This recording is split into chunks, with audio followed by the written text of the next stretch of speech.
All right. I love with my huge jacket on. You're huge, Joe. I don't think it's that huge. Huge. Huge.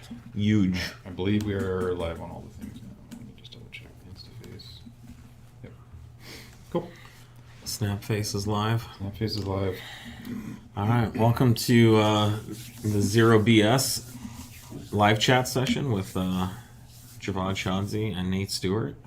We're going to answer all your questions about all things 034 on this exciting Cyber Monday, this amazing consumer tunity that is upon us.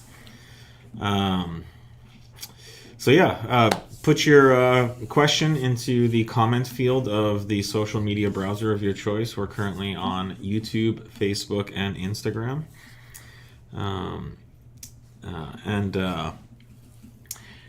We are prioritizing topical questions. So if you ask us an update question about when something is going to be done or ready, we may not get to it. We will add it into the queue for when we run out of topical questions. But if we don't answer that, please don't get upset. We're not rejecting you specifically. We just want you to ask questions that we can answer definitively. We will, in some cases, chime in on updates and status, stuff when we feel like it could be helpful. We take a no BS response to our responses. No BS, approach to our responses. Sorry about that. And our goal is to put out accurate information whenever possible and cut through the hype. There's a lot of hype in this industry, in all industries, whether you're looking to the weight loss industry or, I don't know, I saw an ad recently from some company that sells outerwear, and it was like, that's kind of bullshit, but there's just a lot of BS out there, and our goal is to always be as truthful and direct as possible. We feel like there's plenty of opportunity to represent ourselves well and to sell you product based on the truth, based on the reality of the product considerations. And so for us, we'd much rather delve in that, and we're constantly being attacked for not inflating stuff, not fluffing stuff up, not trolling, not clickbaiting. But at the end of the day, I just don't want to live that way. I'd rather be direct, and I think the staff here have taken on the same mentality, and it's kind of our company has taken on that personality. So that's where the no BS thing comes from. All right, well, questions are rolling in. Appreciate that. Put in your question, and we'll get started. All right, someone says, good morning. 2015 Audi SQ5, 034 Stage 1 ECU TCU, 034 intake, 034 transmount and insert. While taking off pretty aggressive in sport mode, not manual, there tends to be what I'd call a shorter shift. It's cut off. It's a short. It does a short shift. Oh, did they not get the rest of the question? No. It was broken up into two. A short shift from second to third. It was mentioned to me that the cause could be an issue with the throttle body. Could you expound on, if possible, that could be the case? Thank you. Very unlikely to be the throttle body. Throttle body, for one, is not a big part in the torque management during a shift, for one. And secondly, if there's anything out of whack with the throttle body, if it's not responding exactly as the ECU is requesting or expecting, you're going to get all kinds of drivetrain faults, EPCs, and it's going to go into a very protective state. That's one of the mission critical safety items. Right. That the ECU is monitoring at all times. So Then I'll mess around with that. very unlikely. I guess I would just. What do you mean by shorter shift? Is it a little quicker than some of the other gear changes? Is it abrupt or still smooth, just snappier, or what's the difference there that you're noticing? And we can maybe shed a little light on that if we take a peek at the calibration or some logs. But no, I wouldn't suspect any mechanical fault at this point in the throttle body or anything like that. Without some data and diagnostics. I mean, could that be from wheel spin? 2 to 3 shift on a brisk Excel. It is cold out there. Yeah. Could be a little wet or... Not sure. Hard to know without data. Yeah. All right, someone says, well, we go from eating turkey to now in December eating deer. Watch out, Rudolph. Happy December, 034 Motorsport. And you're out there shooting some reindeer. Yeah. Damn. Well, good luck out there hunting. Now we got to keep those deer populations in check. Do your lowering springs for the Mk7 GTI fit a 2020 Jetta GLI? A little worried what the tires might rub because the stock tires on a GLI are 225. We don't know. You could shoot an email to sales at 034motorsport.com and we could do a little more research. Nate and I just aren't able to do that off the cuff. But the Jetta's always tough. It's sort of the red-headed stepchild of the line and usually is a parts bin car, so it gets parts from kind of like whatever they have and left I think over. depending on year and what engine and package it was, some of those had solid rear suspension members, some were the multi-link. I just don't know off the top of my head what the exact combo that one has. By the way, you may notice Nate and I wearing our jackets today on this week's show. It's freezing here in California. Hitting it's the December 50 weather. degrees. Oh man, it's brutal. So we are all, our blood is too thin for this. Yeah. So we're all freezing. And of course we don't run the heat in our building just because, that'll be a waste of money or whatever. So Go toughen up. yeah, just gotta wear a jacket. Have you guys ever looked into an oil cooler delete kit or had issues with oil not circulating from oil pump, oil cooler, oil filter on 837? Oil cooler delete kit to go to like an external cooler or just delete? You Well, don't. I think it's to address what he's saying is a circulation problem. I don't think I've seen that on a 3.0T in general. Yeah. If the oil doesn't circulate properly, your feet get really cold. You get all kinds of circulation problems. That's a quick one-stop shop to some bearing and camshaft issues. To go to an external oil cooler. The B8 A37 isn't real heat challenged, thanks to the supercharged motor delivering a real smooth linear torque curve. So heat's not a big problem on those. No,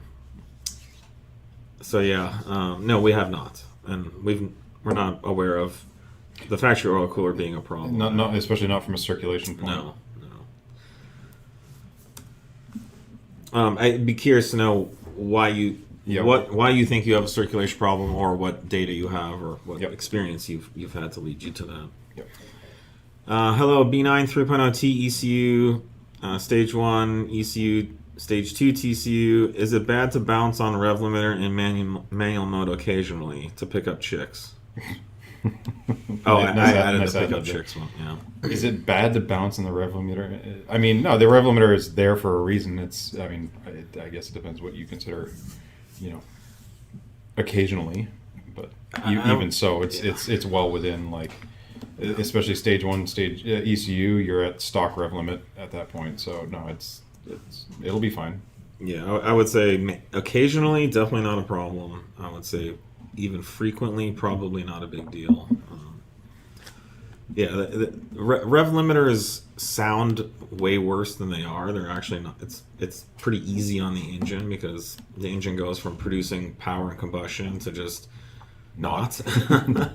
And the rod and piston, the crank just keeps spinning. It's not like it doesn't hurt anything. So rev limiters are actually pretty easy on the engine, and they're a safety feature. Yeah, I mean, if in some cases, if your like drivetrain mounts are compromised or you've got a bunch of slop somewhere, you can get some shuddering back and forth from that, depending on the rev limiter. But no, I wouldn't worry about it too much on the engine side. Yeah. I've seen people light their cars on fire, bouncing off the rev limiter. There are many a supercar video of people in like cars and coffees, Lamborghinis and stuff just like parking that. lot revving for days, and everything gets hot while you're stationary, and lo and behold, the bumper's on fire. Yeah. I want to ask, if I upgrade to Stage 2 from Stage 1 ECU map via the self-tuning kit, will I still have access to the previous Stage 1 map or need to buy it again? Yes. So whenever you buy a tune from us, it's it adds to your account, and you always have access to the tunes that you own. So even if you went to stage 3, let's say, and you pay the difference to go to stage 3, you still have access to stage 2 and stage 1 and anything else you've bought. Even if you bought it for a car you don't own anymore, it's still going to be there in your account. It's attached to that vehicle. So even to expand on that too, if you only buy stage 3, you'll still get stage 2 and stage 1. They're all included. So as you walk up through the tiers, you get everything below that tier as well, included with that purchase. So it's a one way purchase, and Yes. you never have to bounce back and forth to downgrade. That's right. Yeah, you're purchase wise. Yeah, because when you buy stage 3, you have to pay for all the other stages too. You're going up the ladder. That's how it's tiered pricing wise on our website too. Yeah. So if you're upgrading from stage 1 to stage 2, you just pay the difference. You pay 2 to 3, you just pay the difference from that. So it's all included. All the lower stages are always included. Stage 1 B9, my question is, if I'm using individual mode and have my external setup to Exhaust. I have my exhaust set to auto, does putting the car in sport mode have the same effect for pops and crackles as just running it in dynamic? Auto is a little different. Auto will rely on some driving, basically how you're driving, essentially, to trying to determine what charisma mode it wants to be in. So I don't know that it would have the same effect all the time as it would as just running in dynamic. Dynamic's going to force it to a certain mode at all times. Auto will try and run, probably if you're just cruising around lightly, a more comfort-oriented sound profile. Whereas if you're ripping on it and getting on a bunch of on ramps and canyon driving or something like that, and you've got a lot of accelerator input, it'll probably switch it over into the more sport style. So no, I wouldn't expect it to behave the same. Mm-hmm. I think we have some duplicate questions. Zero BS, you want proof? Tune into last week's episode. LOL. Javad giving out that smoke. Who won it? Yeah, I mean, that's just me. But hey, at least you always know where you stand with me. Right. That's the no BS philosophy. No guessing. We just tell you how we feel. How does Klimax shifting differ from regular shifting in the manual mode for B9 S4 Stage 2 TCU revision 2.0? The Klimax stuff, we talk about this in the product pages, but it's much more, it's essentially a rolling AMAX style shift where you get a very minimal to zero amount of engine torque reduction, and it's all within the TCU just to kind of click you into the next gear. So you get a little like snap on the gear change where you're not losing or reducing the torque output from the engine at all. So it's acceleration wise going to be a little bit quicker. It is definitely going to be a much more visceral or sensory. You're going to get a lot more sensory input on the shift than you would on the normal maps. But yeah, it's essentially a rolling AMAX style shift. Mm-hmm. It's called Klimax for a reason. Yep. You'll know it's hitting. And it'll only be under it's not going to do it all the time, but it'll be under full throttle situations where you're going to feel that. Do you or can you please publish recommended tire wheel alignment setup for various cars you develop for? Selfishly asking for a Mk7 Golf R. We do list a lot of that information on our ZTF wheel pages. So if you go to the 18 by 8.5 ET45 wheel, which would fit a Mk7 Golf R, we will list some there. We have to be a little careful from tire to tire, brand and model, size, all being the same. Tires can vary greatly in their dimensions.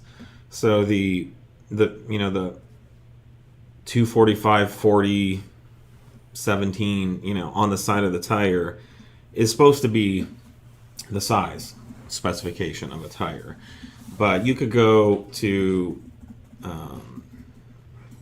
don't quote me on this, but Continental or Michelin or Dunlop, or I've gone to these sites and they show the same size tires, and every tire company lists the width of the tire, the height of the tire, all the dimensions of the tire, like section width, which should be an actual measurement.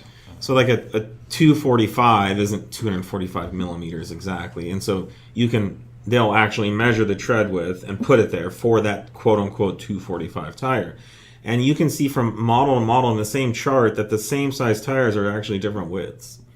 So we have to be a little careful with that. We cannot guarantee, if we say a 245 4018 is going to fit, that's a general recommendation based on the average 245 47 18 tire.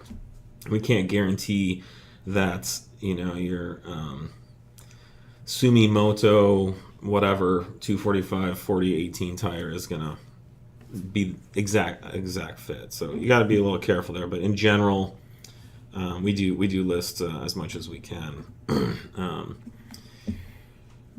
I mean, I would love to provide you this information, and we do provide some of it, but another good option would be to go to some Facebook group where there's other Mk7 Golf R owners and ask them what tires have fit best. You can probably learn a lot from their mistakes. I think with what we say and what you hear out there, you should be able to hone in. Also, keep in mind, this is coming from a sage, wise perspective of someone who's been putting tires on cars for 35 years. While it's really tempting to squeeze the widest, biggest tire you can in any car, just know that there's really no difference between a 245 and a 255. There's really no handling difference. The amount of actual rubber on the road between those two tires is so small, it's pretty insignificant. The feeling in your heart of getting the 255 on there is much bigger than the actual amount of grip you'll get.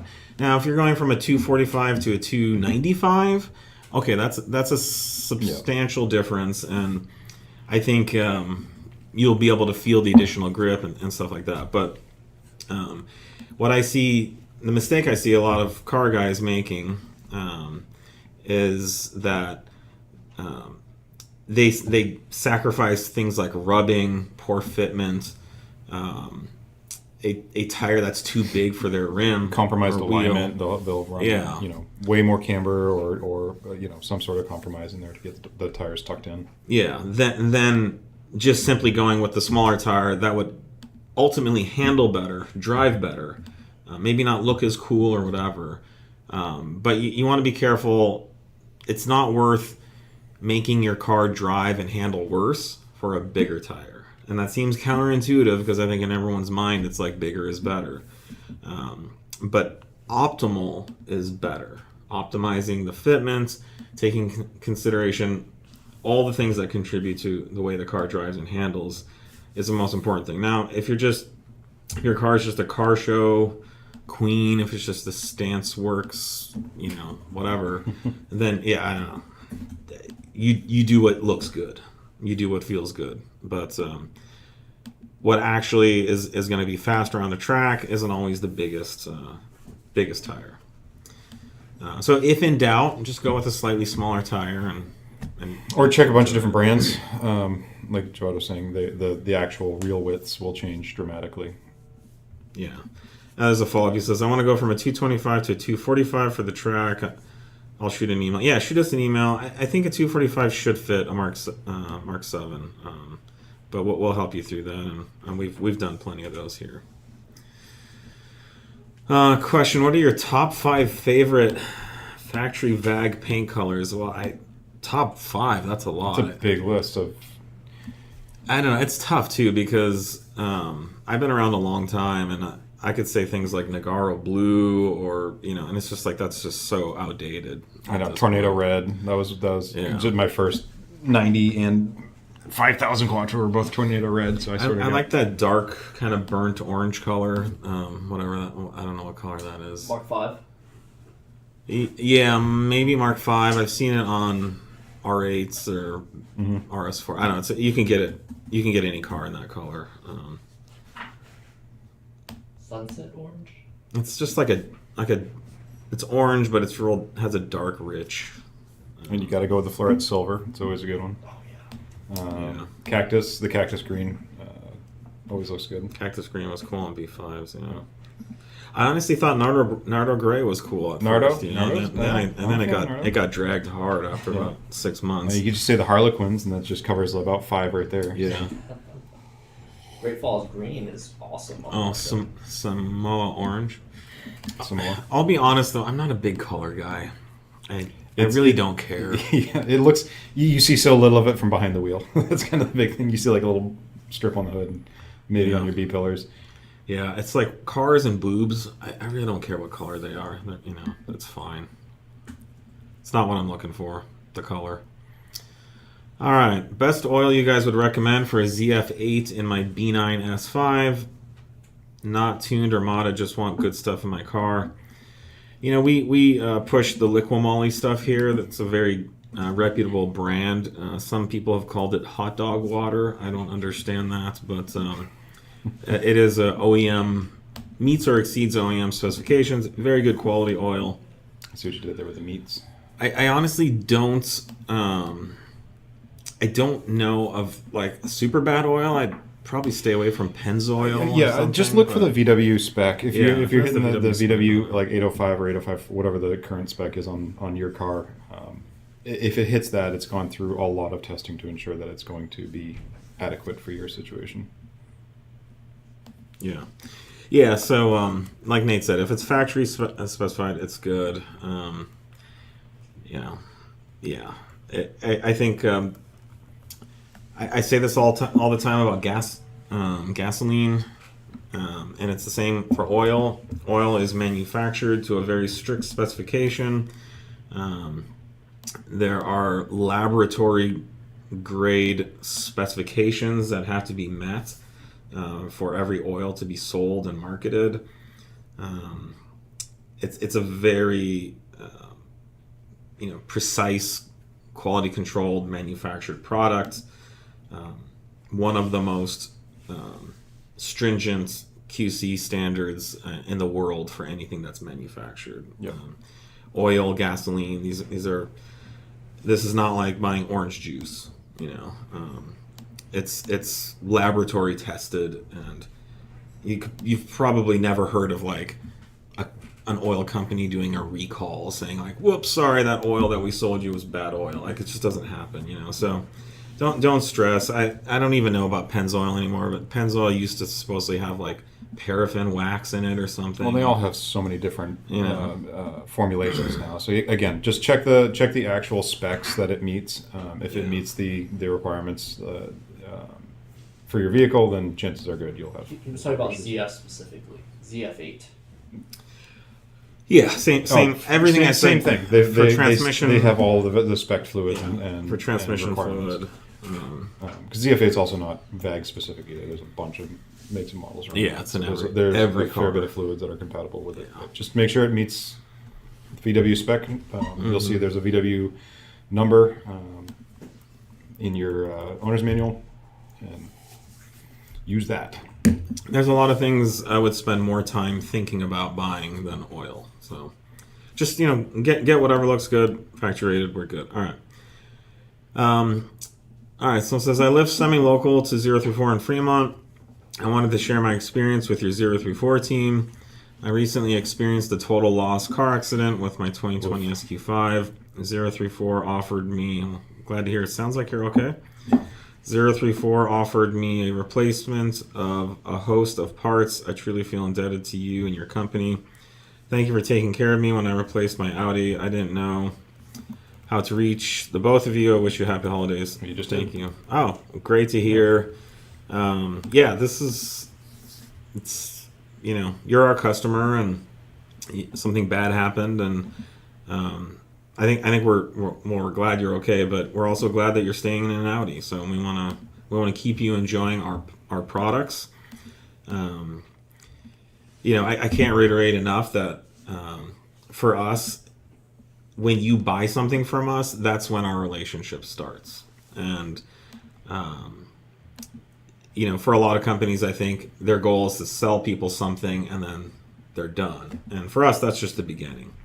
So whether you have problems with your parts, Whether you want to continue to enjoy our products and continue to modify your car, whether you want to do it with your next car after that,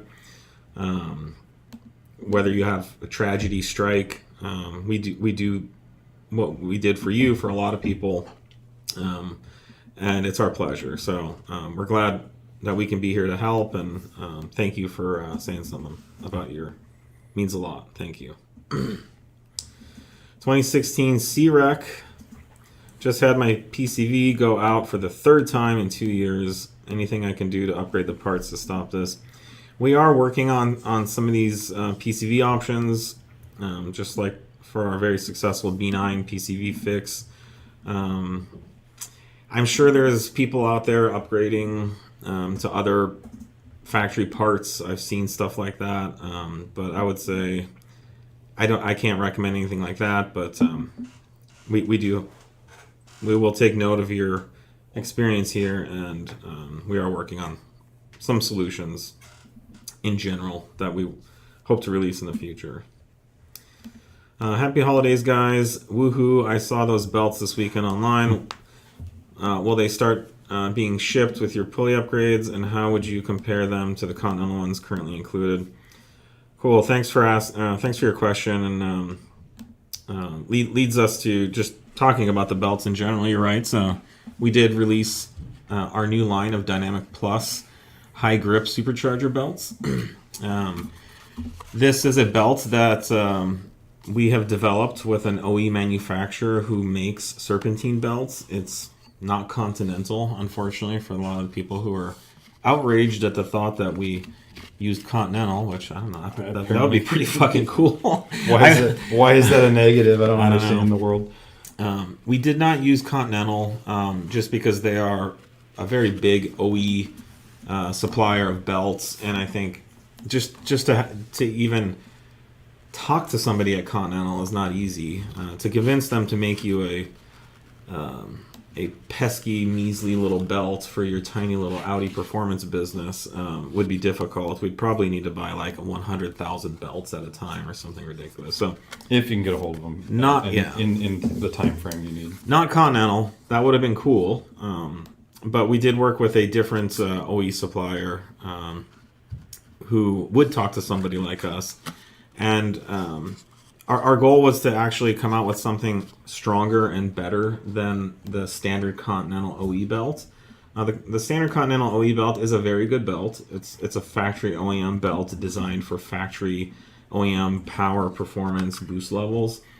Since most of our customers are running much higher boost and loads than that, we specifically wanted to have a belt made with a stronger aramid fiber that resists stretching and has higher tensile strength than the typical polyester belts that are used in factory OE belts. We will be replacing all of the belts we sell with these belts. We currently, just because it's Black Friday and it's insane right now, we did get the products uploaded to the website, and they are being sold individually like this. We have 4 sizes currently: 1270, 1290, 1310, 1370. And based on feedback this weekend, we are beginning work on a 1300 and a 1385 too. But this is better than a Continental belt. We did not just slap our logo. You can see it's pretty cool. Our logo and part number is on the belt. Yeah, this is a high performance belt designed for high performance applications. We will be adding these to all of our pulley kits. If you bought a pulley kit in the last, up till now, it will be coming with whatever belt the website lists. I'll throw this out there. If you buy one of our pulley kits and you want one of these belts, shoot an email to customer service, and we'll make sure we can either swap it out for you or offer you one of these at a great deal, because we do want these on everyone's cars, but upgrading all of the pulley kits during the sale just wasn't going to happen. anyways, is there anything else that was in this question? When will they begin shipping? These should start shipping next week. We're just finishing some final QC checks and some high load testing. But they've been in testing for a while now. No problems, no issues, holding up to the highest ratios, supercharger belt pulley ratios that we've thrown at them. So,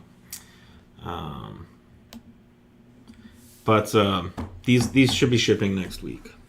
All right. If anyone has any follow-up questions to these, please let me know. But yeah, not a Continental belt. I'm sorry. I would like to work with Continental.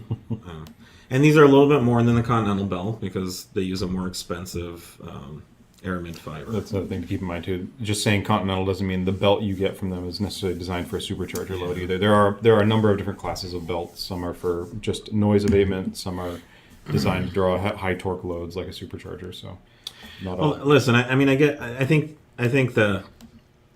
this sense of outrage is driven by like we're just some shady fly-by-night company and we just slap our logo on stuff that's available. There's a Porsche tuning company that I know of that buys H&R springs and paints them a different color and sells them as their own. You know, this stuff goes on out there. I think it's pretty despicable. There's a ton of shitty companies out there that are just slapping their logo on crap. I get it. That's not us. That's not what we do. We have a world-class network of manufacturing partners that we work with that can produce world-class quality parts. This is as good as anything else that's on the market. Probably better than most of the stuff that's on the market. I think there's some really nice Gates belts out there. We actually did try to work with Gates. Very difficult to work with. Wouldn't return our calls. So we went with somebody else, and these meet our specifications. They've met our testing standards, and it's a good quality product. We're not ripping anyone off. I mean, these are on sale right now for $22. You know, so nobody's getting rich off this belt. This belt supports the rest of our tuning line. With the like some of the belts that we've been selling, sometimes customers get the belt stretches and it slips. We don't want to have a bad experience for our customers. We cannot get this range of belt sizes from Continental. We cannot get a 1270, a 1290, a 1310, and a 1370 from Continental. Continental does not also make a 1300 or a 1385. So if you're us, I mean, what are you going to do? You're going to go fucking have it made. And we're 034 Motorsport, and we can make or have anything we want made. We're not, I don't know. So, you know, a lot of the keyboard warriors out there who want to say that we're just slapping our label on a Continental belt, that's not what's going on, dude. I mean, this is not a label stuck to a belt, you know. And, you know, if we could somehow convince Continental to put this on 50,000 belts, I don't know, okay. But that's not what we you probably also still see a Continental label on there, too, because why wouldn't, like, it doesn't, yeah. The co-branding's also a thing. So, I don't know. Maybe it's only been like 3 people who said something. I don't know. So, sorry if I wasted everyone's time on that. But we hear about this stuff, and it's just ridiculous. So, also a reminder, these are not salt and pepper shakers. These are our new density line bump stops. And these have been flying off the shelf during the sale. It's great to see. It's also really great to see people buying our springs with the bump stops, which are designed to work hand in hand. We did a whole spiel about them last week. I don't know if we've gotten the clip outs up yet on those, but substantial improvement over a factory bump stop, certainly over a cut factory bump stop, designed to be used with our lowering springs. And we'll also work with other companies lowering springs as long as the lowering is in a similar range. All right.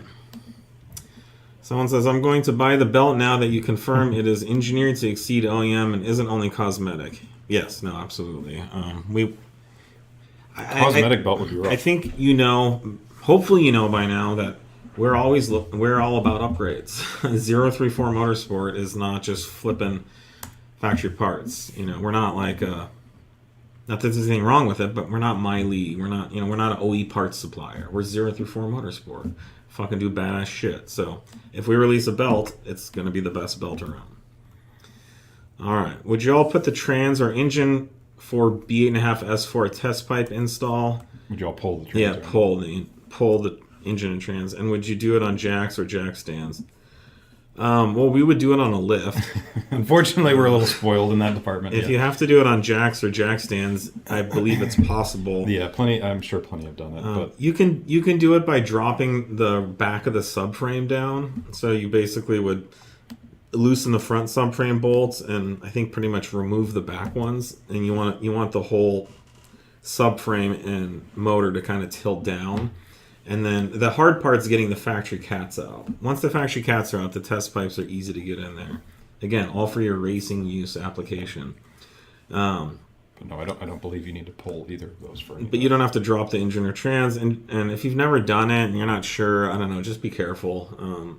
Doing it on your back in a driveway, and make sure you're using a lot of precautions so you don't drop like a whole Car drivetrain on your head.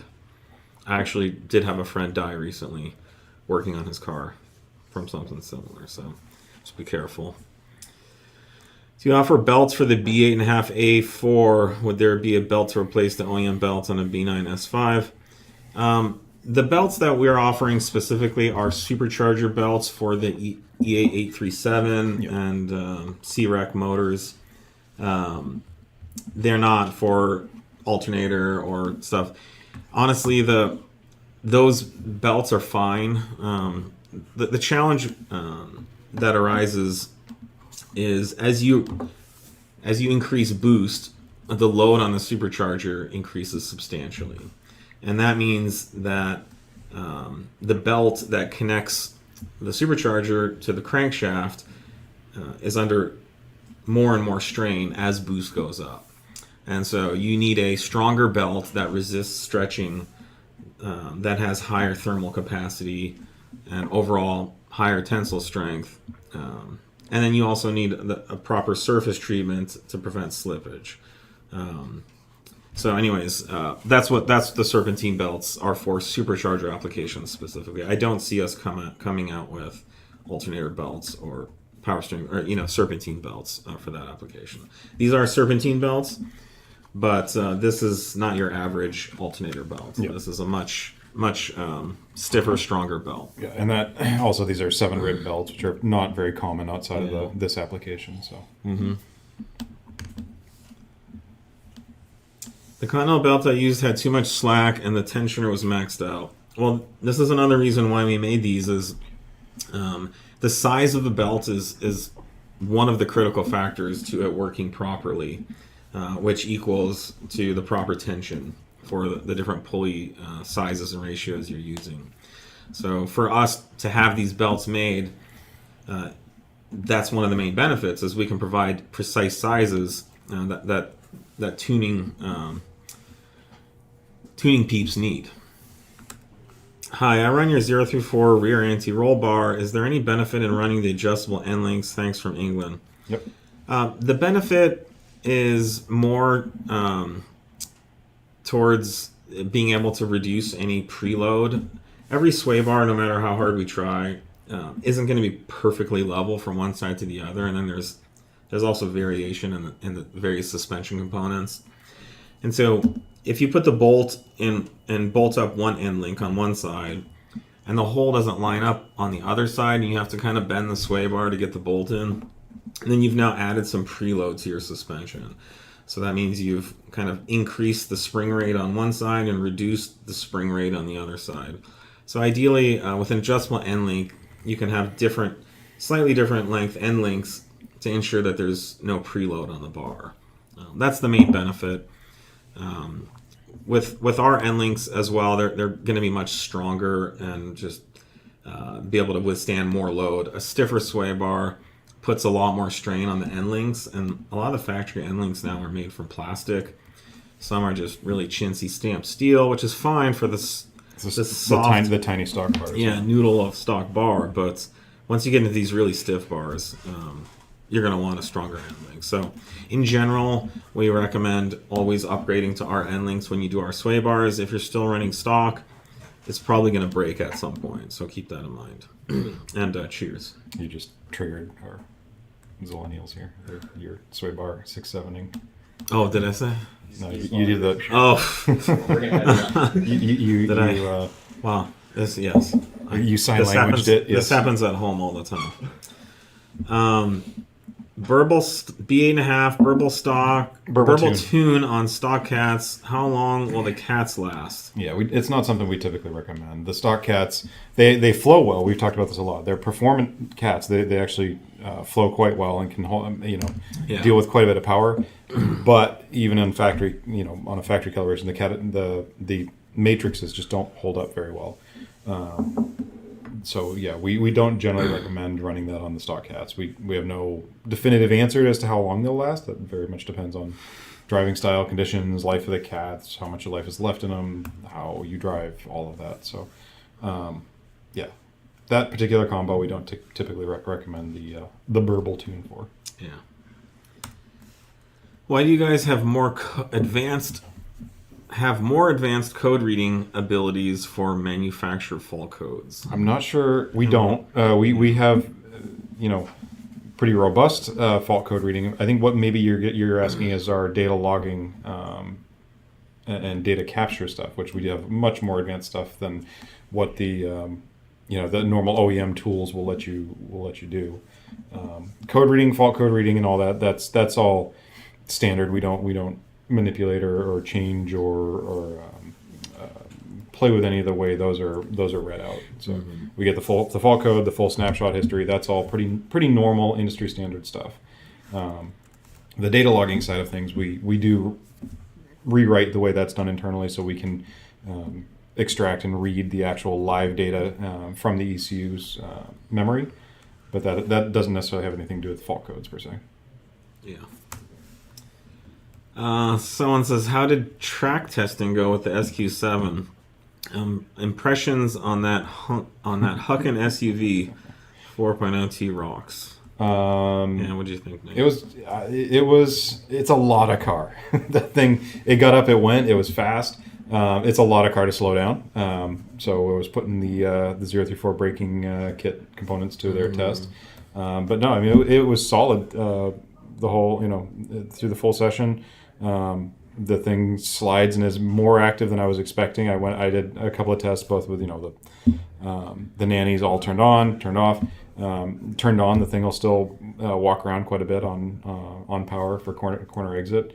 The thing would do full 4-wheel drifts on turn 6. Coming up the hill in Laguna. So it was fun. It was all right. It humbled a couple of other cars out there that were playing as well, unfortunately. So sorry about that.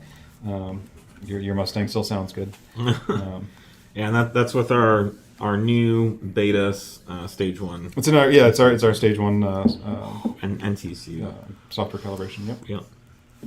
Yeah, lots of exciting stuff coming for SQ7. Yep. But yeah, the track is just the place we like to go for like the real high load, high heat, extended period.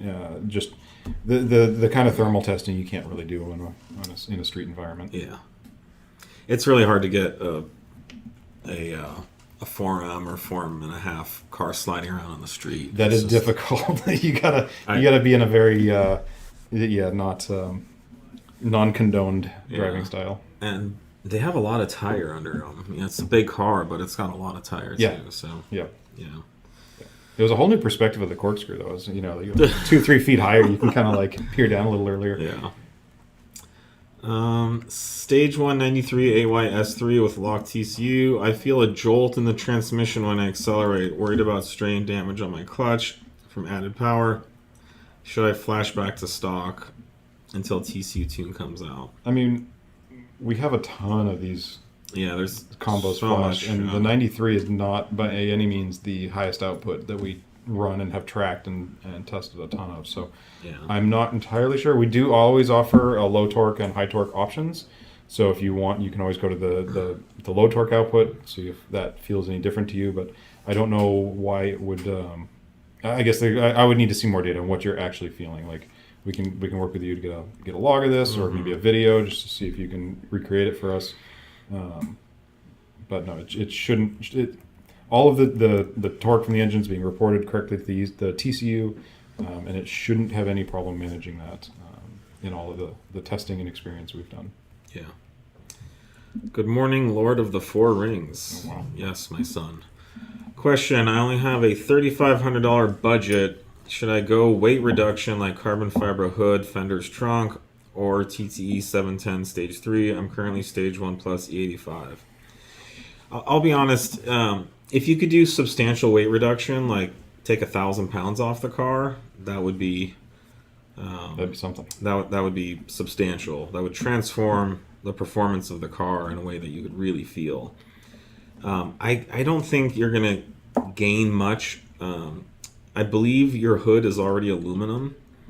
It probably doesn't weigh that much. Fenders are also very light. Trunk also probably not that heavy. So maybe you might spend $3,500 to knock 100 pounds off your car. I don't know. I mean, that's literally like a really big poop. So really big poop. I would put the money towards a substantial increase in horsepower. That's going to be performance you can feel. I don't know if you're going to pull it off for $3,500, but I don't know what's the 710. The 710 kit, I'd have to look. Those These turbos days. aren't cheap. But yeah, I mean, maybe for $5,000, you know, you could probably get there. I would ask. Oh, sorry, go ahead. Tunes on sale, all that stuff's on. Sporty mods are all on sale. But yeah, no, I would say weight reduction's nice, but you're not gonna. The kind of weight reduction that matters is like gutting the interior, and that's the stuff that It's very dramatic. Like the sunroof on those is incredibly heavy. So removing that, and then you got to restructure all the roof stuff and all that. I guess my follow up would be, what other mods are on the car? If you're just Stage 1 plus E85, there's a lot more stuff you can do that's going to be much more substantial and transformative. Sway bars are low, bang for the buck mod. Suspension, the alignment, the control arms, that kind of stuff is going to get you a much quicker, faster cornering, better handling setup than the weight reduction stuff you're talking about. So, yeah. Do you guys offer warranty on your products? Yes, absolutely. We do offer a standard 1-year warranty on all of our products. You can read about that on our website. And there are select products where we offer lifetime warranties, quite a few actually. And it will say on the product page for those products. We also do offer a wheel damage program for our wheels. So if you damage one of your wheels, you can buy a replacement wheel at a substantial discount. I will say we are here for our customers well past the warranty period. And we're not the kind of company that's like, sorry, it's been 366 days, you're screwed, you know.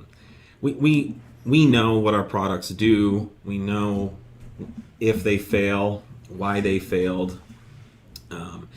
If the product just wore out, it's not going to be warrantied. If you broke it from misuse, not going to be warrantied. But if our product didn't hold up to the expectation that we set out to meet with you as a customer, and we know that the product has some kind of inherent defect or inherent issue, we're going to go above and beyond well past the warranty period. And our customer service team is very good at doing that. We don't want it to be abused. We don't want our warranty to be abused. But we also don't want our customers to be abused. So we're always going to kind of strike the balance of what we feel is fair, regardless of the warranty. The nice thing is, this is our company. We can do whatever we want. You know, there's not some big corporate overlord telling us, you know, what we can and can't do with return policies. So at the end of the day, you're going to be talking to a real human who's going to make a human decision, informed by wanting to make sure that you leave happy and taken care of. So the warranty is one thing, and you know, 1 year doesn't sound like a lot. It's in fact more than many companies offer, but we go above and beyond that all the time. Hopefully there's other customers out there that can corroborate that. There should be our published warranty is basically our minimum standard. That's that right. We'll hold to, and we will, always and repeatedly gone well above and beyond that. Am I too late, or are you going to tell us how to say 034 properly? I think you just did. Okay. I will. I think this is probably a facetious question. I appreciate that. I'll just say in this format that the whole how to say 034 meme, we started that probably a good 10 years ago. There was a video clip recently of me saying 034 in probably 2007. Yeah, it was early. It was. And we used to say 034, and then at some point I just decided, you know what, we're an engineering company, we're precise, let's just take the stand that it's 034. And so I made a t-shirt, which we still sell, on how to say it properly. And I've got it on now. we started memeing it on Black Friday. And I'll say, someday when I'm writing my book about 034 motorsport, I'll say how to say 034 meme is one of the most successful, enduring marketing gimmicks or kitschy marketing things we came up with, because every time we post about it, every video we make, every meme we make about it gets the most engagement, the most comments. I mean, it's social media gold. So, at the end of the day, do we really care? Not that much, I mean, if you work here, you better fucking say it right. But customers can say whatever they want. It's as long as you guys, buy our stuff and are happy, that's all we care about. But just so you guys know who are here, we're not going to say this on Instagram, but it's engaging, it's fun, we have fun with it. Some people get really worked up about it, most people get it. It's just a fun little thing, and it's very tongue-in-cheek. So we're going to keep doing it because it works. And Just make sure you say it right. yeah. But recently Twitter started giving, if you're on the Twitter platform and you're like getting paid, right? They started paying people bonuses if you got more than 1,300 comments or something. Like, the more comments you get, the more bonuses you get, interaction right? stuff, yeah. As an interaction metric, as an engagement metric, it's not just likes, it's not just forwards, it's how many people commented on your tweet. And I saw something that said if you get 1,300 plus comments, you would make like $2,000 on average or whatever. So for us, that would be the 034 meme. Those get the most comments, the most people chiming in, the most people who are angry, the most people who support it, the most people who think it's funny. It's just a lot of comments and a lot of engagement. So that's why I keep doing it. You guys got lightweight wheels yet? If I'm not mistaken, rotating plus corner weight matters more than total weight. Well, we do have lightweight wheels. If you look at our ZTF wheels, they're all lightweight designs. Our R01 forged wheels are the lightest, strongest wheels we sell. And I'll take you to task on your second comment. Rotating and corner weight is important, and it matters in the way the car drives and accelerates, and also the way the suspension works. But it's not more important than total weight. So in general, let's be careful about making these kind of sweeping comments. Nothing is one or the other. Both of those are important. So if you can reduce the total weight of the car and also have reduced unsprung weight, which is the weight of the wheel, the tire, the knuckle, the bolts, the brake rotor, all that stuff, you can increase the performance of the car through both those avenues. And I don't necessarily think one is more important than the other, although a certain amount of one is better than a certain amount of the other. But these are kind of nuanced dynamics, and they both matter. So if you can't really reduce the weight of your car, which is pretty tough for the average street car, then you can put lighter wheels, lighter brake rotors, lighter mounting hardware, and you could easily get 5-10 pounds weight reduction on each wheel or each corner, and that's going to be felt in the way the car accelerates. It's going to be felt in the way the car handles and drives. So that's a great thing to do in lieu of being able to reduce the weight of the vehicle, which you can't really do for a street car. Not easily. Not easily. Not without substantial compromises. But yeah, and that's the word that really matters is compromises. Is Yeah. picking what compromises you're willing to give to get your desired result. So yeah, in the theoretical world, the zero wheel weight is perfect, but that obviously doesn't exist. So your compromises have to start from there and determine what factors are going to design that wheel to be as optimized for the compromises you have. Mm-hmm. All right, we're getting a little low on time. Let's see. I believe I saw the Mk8 GTI Stage 1 can go on a bone stock car. Is this true? Yes. In general, all of our Stage 1 tunes, the Stage 1 in particular means it's a stock car. You don't need any other mods other than a car.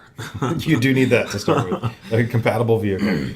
Yeah. Once you get into higher stages, that's when we start adding in other required components.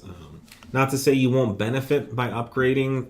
Say on a Stage 1, if you do the airbox and intercooler, you will achieve more performance, but it's not required. It will work just fine on a stock car. 4.0 T tune coming out. Oh my God, 034 going to get a bunch of new customers. Well, do you promise? I hope, yeah. That's the what idea. we're shooting for. But yeah, it's coming along very well, and it's a riot. Are you guys open to wholesale? If so, what's the minimum purchase for entry? We do have a thriving wholesale program. Shoot an email to wholesale@034motorsport.com. Just like it sounds, wholesale@034motorsport.com. You can fill out an application, and we do have a opening order that you have to do, and we do set a pretty high standard for dealers. If you don't meet it, we can send you to a master distributor who you can be a sub dealer through. But in general, we'll get you set up one way or the other. Have you guys went over the TTE 850? Yes, for the EA839, we did make some initial comments about it a few weeks ago. We are still doing some testing and developing our calibration and tune for that turbo. They are on sale right now for introductory pricing, substantially discounted. Actually, I think the sale's over. Oh, did it wrap up? Yeah, I think it was over by Thanksgiving. They were 20% off. We sold a bunch, but yeah, we'll release more information. We have not released our final information, our final tuning. I gave some initial impressions about it compared to the 810, but we've got some more testing to do. And overall, it's a bigger, higher flowing turbo. It's a definite upgrade over the 810, but we're still honing in on exactly what that means for spool up and responsiveness and things like that. Depending on what you want in it out of the turbo and the power band. The 810 is still a really good option, especially for a non-built motor application and on pump gas and stuff like that. So we'll release more information. Similar to that, someone asked, what turbos do you recommend for B9 RS5? The 720s are a great TTE710. Yep. We have a really good kit that makes the car just truly like hypercar fast. A lot of power, a lot of acceleration. There will be a bigger turbo option coming in the future, but that's out there a ways, and we have not tested that yet. I want to jump on one last one. Someone's asking about valve springs on the B8. I haven't heard of any valve spring issues on B8s. I think I've seen like one or two cases, and that's like probably just standard in any engine. Someone's asking about a competitor of ours has higher advertised dyno numbers on their tunes for Stage 1. I'll just say that we strive to put accurate dyno and horsepower specifications on all our tunes.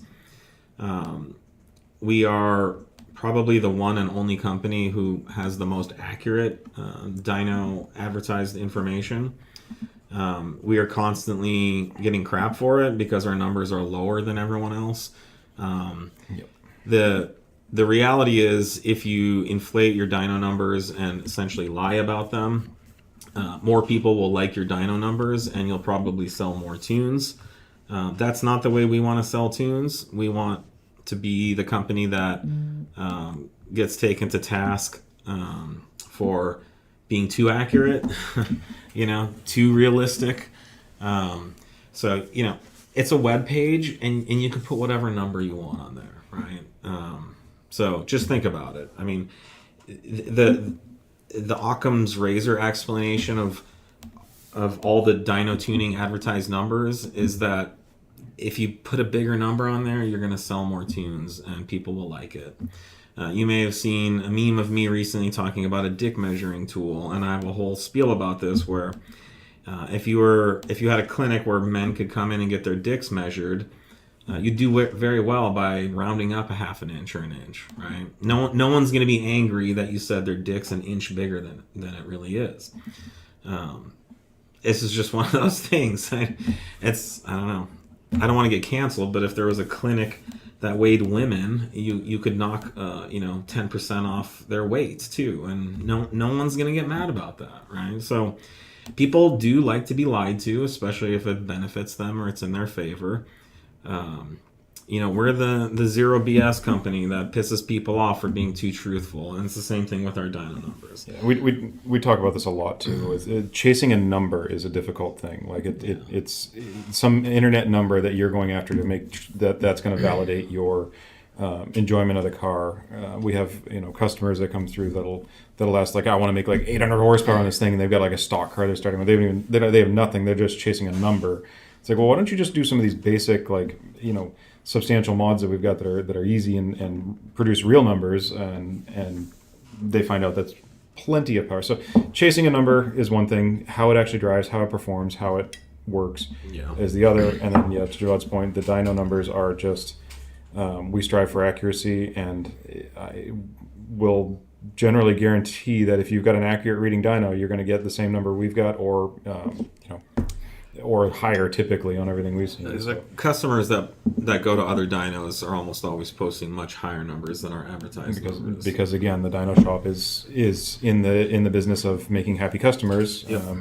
If you can, tell the guy he's making 5, 10, 20, 50 more horsepower, he's going to leave stoked. Yeah. Well, if you're Joe Schmuckatel and you own a dyno shop, and some guy who just spent $45,000 on his Mustang comes in, you add a little extra 100 horsepower onto his dyno chart, you think that guy's going to be pissed? He's going to be like, I spent $45,000. He's going to want to see a big number. Yeah. So it's just it's not even that these people are dishonest. They're just making people's dreams come true. And it doesn't need to be truthful. It's just making people happy. There's a lot of people making a lot of money lying to people. And we always post, of course, a dyno should always be used as a relational tool. So it's you dyno the car as it is stock, and that same car, same setup as it is with the mods performed with the minimal amount of changes between measurements, and that's what you should be capturing. So just grabbing a number from anybody on any dyno day doesn't mean much. And the final thought is, making the most horsepower is the easy part. Any tuner can turn the boost up, crank the timing up, and make more power. Like Nate said, it's the overall driving experience, the safety of the tune. It's why how it communicates with the transmission control unit. It's the entire package. That's hard to bring all that together, and to make the safety D rates work, and to make sure that it's meeting emissions properly, and to make sure that it's drivable and the throttle is smooth. And it's even smoother than the OEM tune. That's the hard stuff. But making the most power is easy. So chances are, if you see someone who's advertising higher power numbers than us, they're either pushing the tune harder than we felt was safe, or they're inflating their numbers. Those are really the only two reasons. We can make more power on any of our tunes if we want. Doesn't mean we should. Yep. All right. Cheers. We'll see you guys. I think we'll see you guys next week. Sounds good. Happy holidays. Happy holidays.